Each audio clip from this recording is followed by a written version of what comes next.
How you doing? My name is Sean Edison, and this is my speech about nonverbal communication and body gestures. I'm supposed to have a two-person audience, and it's hard to get another person. I got the person recording for me, so I got somewhat of an audience.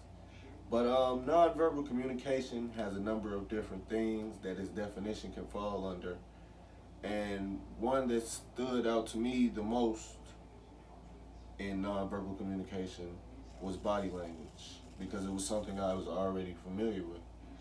According to Business Topia, communication is very important, and people spend about 75% of their waking hours communicating, and which of it, 80% happens non verbally. And what this is basically saying is more than half of the communication things that you do in the morning, starting your day, is done non-verbally. So with eye contact, body gestures, things of what that nature.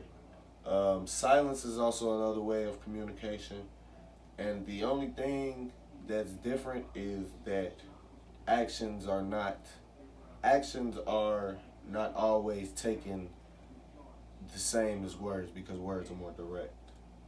Body movements can be used to reinforce or emphasize what a person is saying and also information about emotions and attitudes of a person.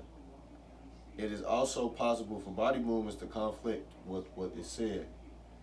If um, body movements give off a different vibe or gesture than the actual words that are being spoken, it can affect the entire message.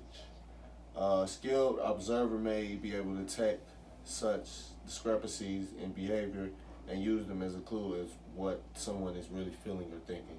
So being able to read body gestures and body movements is key. According to researcher Kendra Cherry, it has been suggested that body language may account for between 60 and 65% of all communication. Understanding that body language is important, but also essential to pay attention to.